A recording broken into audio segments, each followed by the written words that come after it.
That's okay, we have the notes. We'll catch up with the notes. So, yeah. Linear functions 1.4. It's all good. Linear functions 1.4.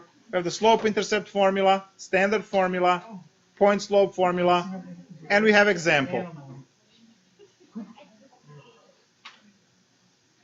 All right.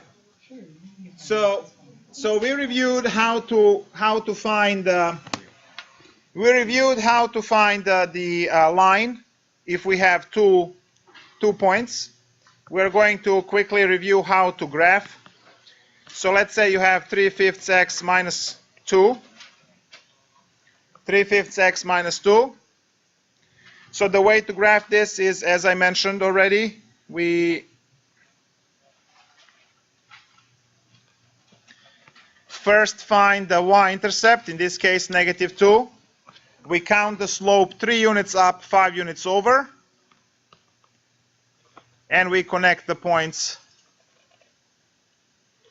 with the straight line.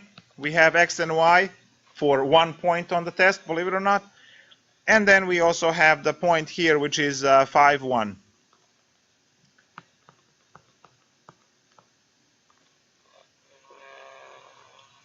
So this is how we graph slope-intercept form. Now, you might be given the standard form, so let's go with 3x minus, I don't know, 4y is equal to -12. So let's say this is a standard form, the second formula I listed earlier. And if you have a standard form, the fastest way to graph this is to find x and y intercepts. Guys, please don't convert this back into y equal mx plus b, because you might lose a sign or something in conversion and then mess it up for no reason. The simplest, fastest way to do this is to simply complete this chart. This is the chart for x and y intercepts. You set up this chart, you pick x to be 0 to find y-intercept, you pick y to be 0 to find the x-intercept, you plot those points on the x and y axis and just connect them. It should take no longer than 8 seconds for something like this. So look, when x is equal to 0, your x terms dies. How much is y? 3. Now you will be using finger to cover, because obviously smaller notebook, right? When y is equal to 0? -4. 8 seconds, okay? With writing, 8 seconds.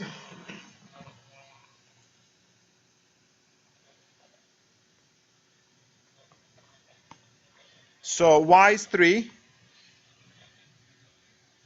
x is -4, and we connect.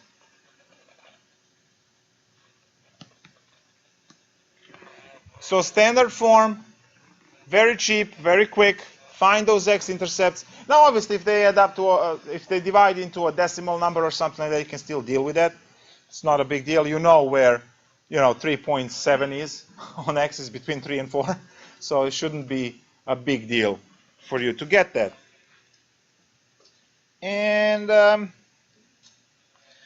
so now we remembered 3 different ways to write the equation of the line, or to get the equation of the line, formula for the slope, and how to graph with the x-y intercept, and how to graph with point slope. So the only thing that we will need later in this class, in 2.6 section, is the notions of the vertical line and the horizontal line, because we will study vertical asymptote and horizontal asymptote.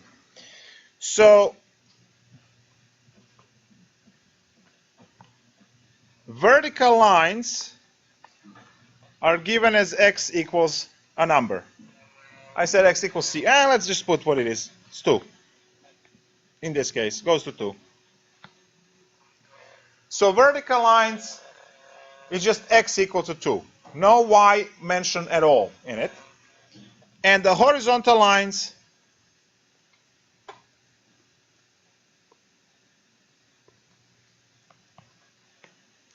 in this case, y equals to 3. It goes through number 3. So vertical line and horizontal line are given as equations either x equals a number or y equals a number, depending which one is which. This concept, as I said, is going to be extremely important for later on in this class, because we will be dealing with horizontal and vertical asymptotes, which are horizontal and a vertical line that has some kind of a purpose. And we'll see that in 2.6 and then chapter 3. Like all of the functions from chapter 3 will have those features. So we'll be using them a lot. And believe it or not, that's the review for 1.4 on linear lines. You need to know how to find the equation of the line looking at the 2 points, how to write the equation of the line, how to graph line, whether it's slope, intercept, or standard form, and to remember the horizontal line and the vertical line. So we didn't get into 1.5. 1.5 is going to be a continuation of this. I just want to set it up real quick right now.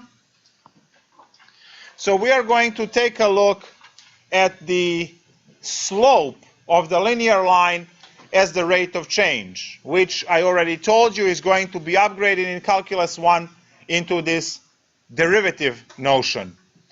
So what we are going to learn now is to rewrite the function, rewrite the formula for the slope in terms of functions and start calculating that. So you know that y is equal to f of x. So now instead of slope being y2 minus y1, it's going to be f of x2 minus f of x1 divided by x2 minus x1. So there will be no more y's in that formula. It will be f of x1. So now you will be provided with the function and x values on the interval to calculate certain things. So that's going to be the next class. So next time we'll go with 1.5 and 1.6.